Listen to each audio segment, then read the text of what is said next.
Kamusta sir? Natamaan ka ng laway? Dura. Ito si sir, naduraan na itong summer cobra kaya pinapaghugas kagad. First aid niya, hugas kagad. Oo, hugas kagad. Yung risk namin talaga, mas malami kaming probability na naduduraan kami. Alin ba yung mas pinaka makamandag? Yung king cobra o summer cobra? In terms of potency, technically wise, yung summer cobra.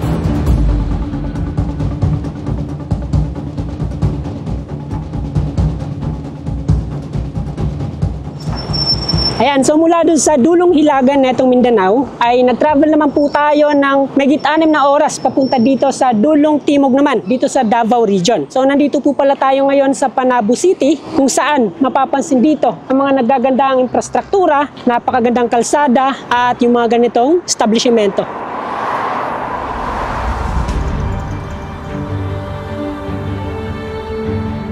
Mula dito, magta-travel po tayo dito sa may kabundukan bago marating yung hilagang bahagi ng Davao City. So, nandun, nag-aantay sa atin ang isa sa mga pinakapopular ngayon sa YouTube at sa social media dahil nga sa kakaibang trabaho nila. Ito po yung isa sa pinakadelikadong trabaho dahil nga sa hindi biro, yung mga nire-rescue nilang hayop. Bagamat napuntahan na natin yung mga isla na kinaroroonan ng mga venomous snakes sa dagat, first time naman natin ngayong makikita o masasaksihan ang pinakamahirap na trabaho na nagiging popular ngayon sa social media.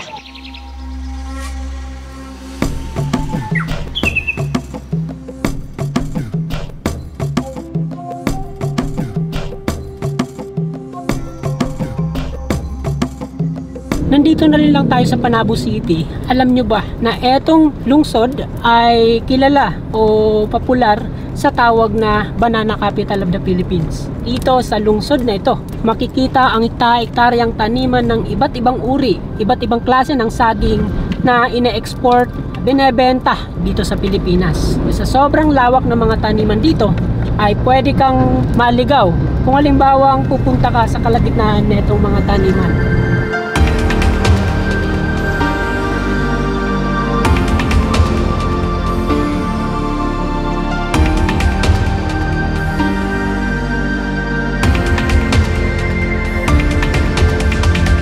Hindi nga tayo nadaan doon sa traffic.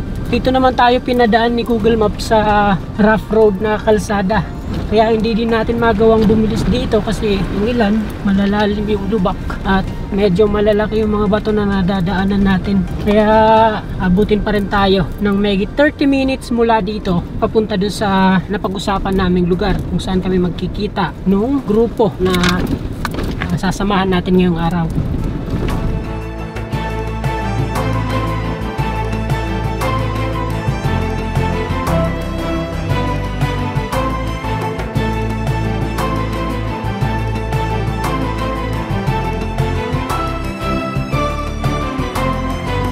Hello, good morning. Saan po kayo banda dito sa sa may Quarry Tugbok? Dito kami sa may Palawan Express. Saan ka banda ito? Malapit sa Cebuana? Oo. Okay, sige, tawid ako dyan. Andito na kami sa kabilang kalsada lang. Sige, punta na lang ako dyan. Dito ako yung nakayelo ako. Okay, sige.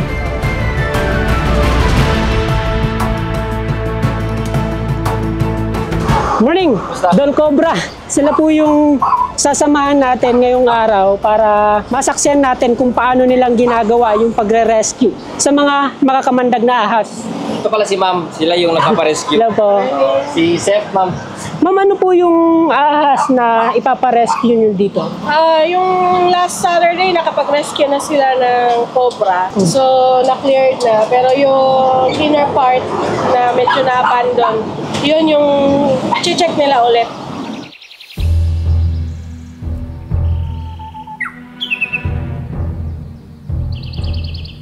Gaano ba kadelikado yung ginagawa niyong trabaho? High risk talaga siya kasi kapag nare-rescue ka ng ahas, most probably talagang may risk ka makagat ka. Pero yung advocacy kasi namin sa rescue, talagang dapat safety ng residente tsaka safety din ng wildlife natin.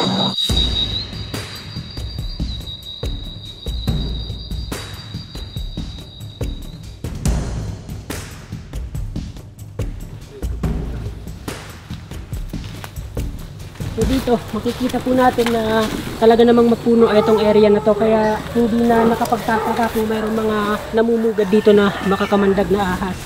nung mga nakarang araw ay meron daw silang nahuli dito at ngayon ay may nakikita sila ulit kaya yun nga, pinapagalugad ngayon itong area na to kasi dito nakita yung isa sa mga makamandag na ahas. So yung hinahanap po nila ngayon ay yung Samar Cobra, which is yung pinaka makamandag na ahas dito sa Pilipinas.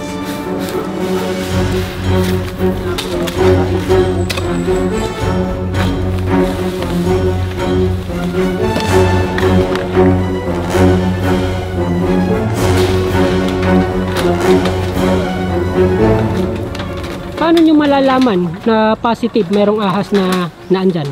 Ang una is may butas, tsaka may mga balat.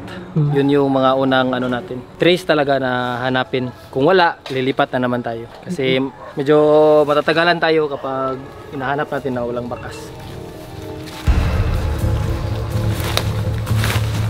Nakadaan, Mark.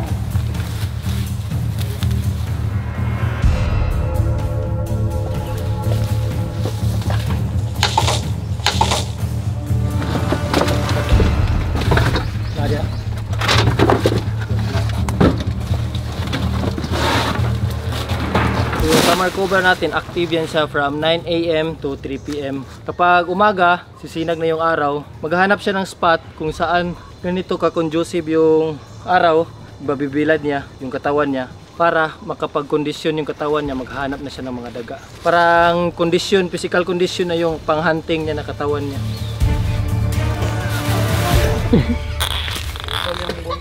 Nakita nyo naman, pati yung tuko, palaban dito. Buti na lang wala silang kamandag, kaya kahit na nakagat si Dor Cobra, okay lang kasi hindi naman ganun kadelikado yung mga tuko. Yun nga lang, sila yung primary target ng mga ahas na palipat-lipat lang dito sa puno.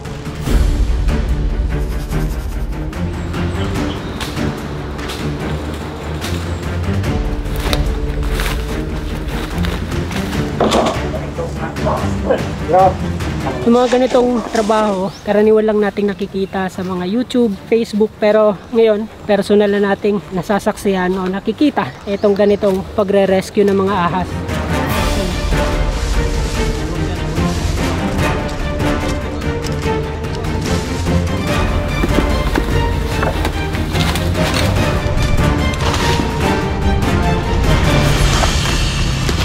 Kapag umikot yan, kailangan mo siyang tapakan para hindi siya gumalaw. Hindi maabutan yung tanong. So, papagagat natin siya. So, lumalabas na yung venom niya. So, makita nyo, gumagalaw yung buntot niya. Kasi para umikot yung ulo niya, kapag umikot yung ulo niya, pwede niyang makagat yung sinong humahawak sa ulo niya. So, yun yung defense, isang defense nila. Yung venom. So ito yung fangs niya, parang syringe. Kapag tumagos to, nakagat ka, diretso sa ugat. Neurotoxin yung venom niya. 30 minutes yung kakayanin ng tao. So yung science ng envenomation, most probably kanang maglaway-laway. Malipong yung ka, malipong.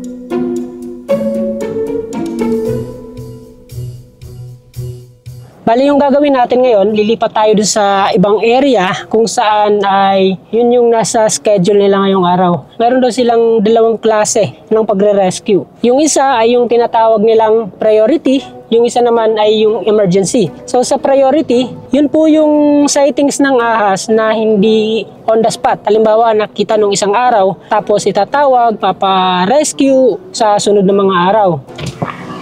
Una kami. Sige, sunod kami. Malapit lang naman. Mga siguro 5 kilometers. Yun. Bali, yung pangalawa, yun yung tinatawag nilang emergency. Yun naman yung on the spot mismo. Sa araw na yun, nakita yung ahas. Siguradong andun sa area na yun, yung ahas. So, ginagawa nila, pag halimbawang napakadelikado talaga ng ahas na yun, kaagad nilang pinupuntahan.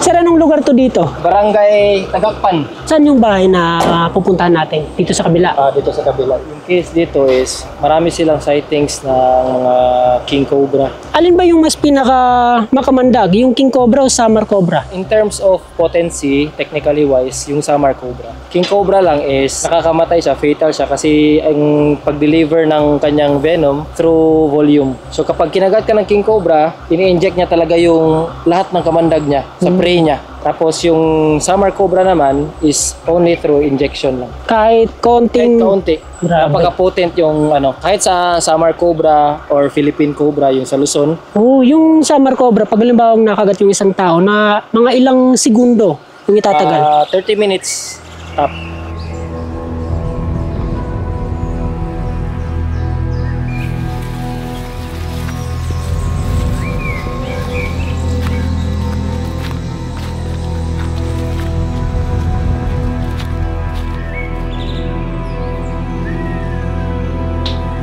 So kumpara doon sa una nating pinuntahan, dito mas marami yung puno at mas malamig yung temperatura. Dahil nga sa elevated na itong lugar, ito yung temperatura na pabor sa mga ahas kasi gusto nila ng ganito kalamig na lugar.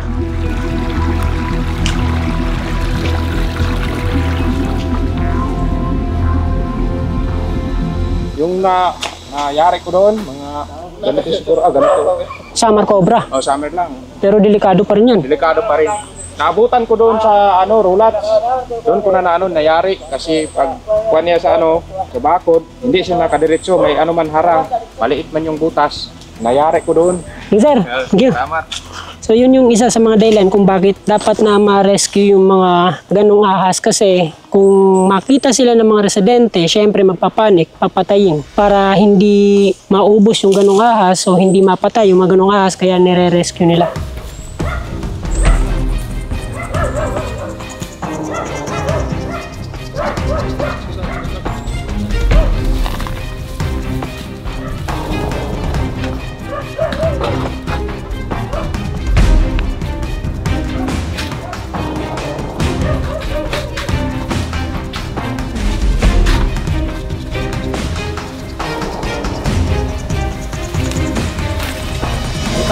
Yung ganitong kalaki na kawayan yung talagang conducive sa habitat ng cobra. Pwedeng manirahan ang cobra dito ng mga hanggang 5 sa ganito kalaki. So pwede sila magkumpulan. Malawak yung loob nito eh. Saka sa ganitong edad ng kawayan, talagang yung sa ilalim, spacious na siya. Kaya maraming nakakagat dito yung mga nangangahoy ng kawayan kasi minsan nagsusolo lang sila. Meron na kaming narinig na report, malapit lang na barangay dito, barangay Tungkalan. Bali nangangahoy siya ng tapos yung nakagat siya. Hindi sure kung king cobra ba or summer cobra. Pero most probably summer cobra yung nakagat sa kanya. Ano, buhay pa yun? Wala na, parang di na inabot.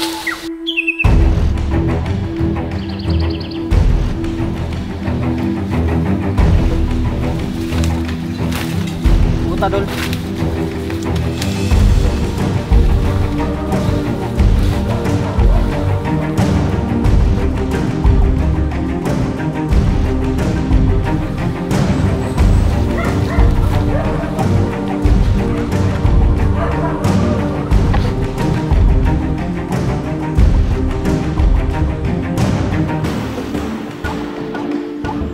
So mabilis silang gumapang kapag nasa lupa.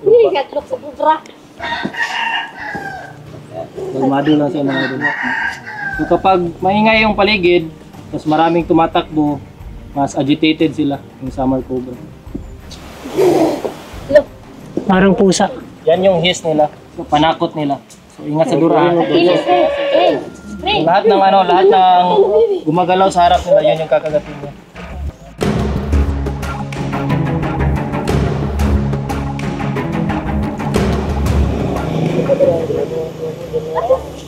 Musa sir, natamaan ka ng laway? Ito si sir, naduraan na itong summer cobra kaya pinapaghugas kagad. First aid niya, hugas ka. Oo, hugas kagad para hindi makapasok sa balat natin yung laway na itong ahas. Napakadelikado. So kami, sa aming experience, yung risk namin talaga, mas malami kaming probability na naduduraan kami. Meron kaming goggles, safety goggles, pero bihira na namin ginagamit kasi minsan nagmumulis siya. Mas mahirap siya, lalo na kung ganito area, habulan, yung ganun.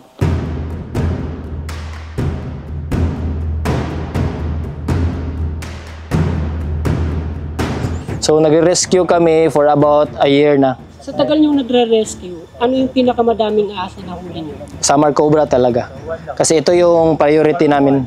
Yung mga non-venomous snakes, gaya ng mga brown rat snake, yung mga reticulated python o yung mga sawa, hindi na namin nire-rescue. Ginagawa namin, nagsisnake awareness na lang kami. Sinasabihan namin yung may-ari kung ano ang dapat gawin. For example, isang brown rat snake sa loob ng bahay, pwede silang tumawag ng kasambahay lang na lalaki para walisin ito at ipalabas sa bahay. So yung advocacy natin, bali libre yan siya. Ang advocacy natin is not only focus sa rescue, we are also focused sa wildlife conservation. So meron tayong DNR RA 9147, doon kami naka-align. Makikita nyo dito, etong hawak nating plot bag. So ito yung madalas na ginagamit nila na sinisidlan ng mga ahas kasi kumpara sa sako, ito mahirap mabutas. Pakita ko dito, yung mga nahuli nila nitong mga nakaraang araw ay pinagsama-sama sa isang drum. Apat yan. 4 na ahas yung nandito at pare-parehong Samar Cobra. Pwede namang paghaluin daw, pagsamahin daw yung Samar at saka yung King Cobra. Pero mas maganda pa rin kung halimbawang nakasalansan sila. Kung ano lang yung kanyang klase o uri ng ahas ay mas magandang dun siya ihalo para maiwasang magkagatan o kainin yung ibang mga maliliit na ahas. Yung King Cobra daw kasi ay kumakain ng mga ganitong Samar Cobra. Kinakain nila yung mas maliit na ahas kaya delikado.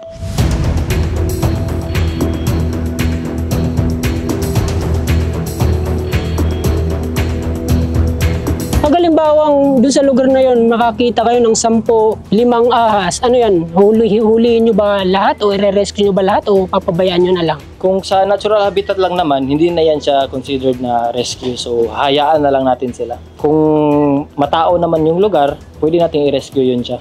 Kasi medyo malapit-lapit na din yan. Usually, yung ahas is nasa body of water.